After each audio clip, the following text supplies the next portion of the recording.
ក្រៅបាទីសូសុកសែនជ័យគឺជាទូករបស់ស្រុកបាទីហើយបាទគឺមានឈ្មោះបាទីសូសុកសែនជ័យខេត្តតាកែវបាទខ្សែទឹកខាងក្រៅដែលមានឯកសណ្ឋានពណ៌លឿងមុខពណ៌លឿងបាទចុងចង្វាស្រស់គ្នាណាបាទរបឿនលឿនមែនទែនសម្រាប់បាទីសូសុកសែនជ័យខេត្តតាកែវឃើញថាដាច់គូប្រកួតឆ្ងាយណានៅពេលគាត់ចិត្តមកដល់ខ្សែព្រាត់ហើយគូប្រកួតរបស់គាត់ទឹកមិនឆ្លងផុតកងពាន់ទី2ទេបាទ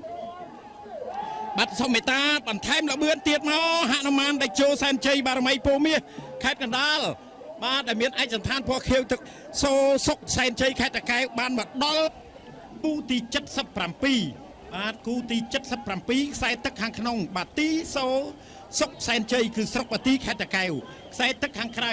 ហនុមានដេជោសែនជ័យបារមីពោមាសវត្តពោមាសបាទវត្តពោមាស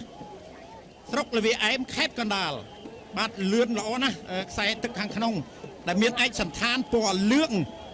ឯកសណ្ឋានពណ៌លឿងគឺដាច់គូប្រកួតតែម្ដងបាទនៅស្រុកបាទីសូសុកសែនជ័យខ្សែទឹកខាងក្រៅវិញម្ដងឃើញថាមានព្រៀបឈ្នះវាស្បូវសែនជ័យនៅខ្សែទឹកខាងក្នុងកំពុងតែតាមប្រកៀកប្រកាត់គ្នាបាទីសូសុកសែនជ័យខ្សែទឹកខាងក្រៅឯកសណ្ឋានពណ៌លឿងទូកនេះទទួលបាននៅការឧបត្ថម្ភពីសំណាក់ឯកឧត្តមយ៉ែមរចនាចានិងលោកថនប៊ុនថុល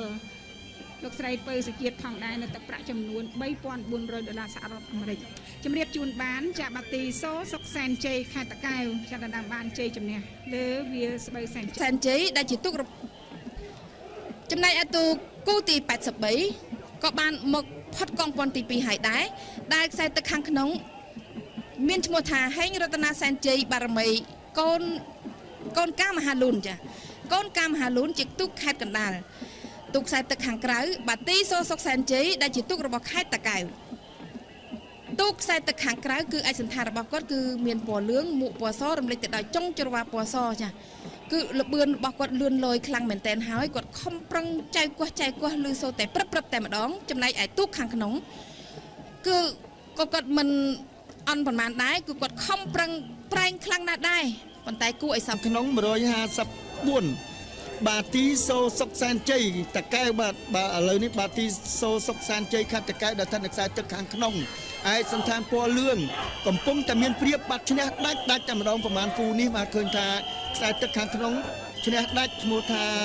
បាទីសូសុកសែនជ័យបាទខ្ញុំបាទមើលឃើញថាដាច់តែម្ដងព្រោះថាមកដល់ទីព្រាត់ទៅហើយបាទចូលមកដល់ទីព្រាត់ទៅហើយបាទពាក់ផ្លាកលេខ154បាទីសូសុកសែនជ័យបាទខេត្ត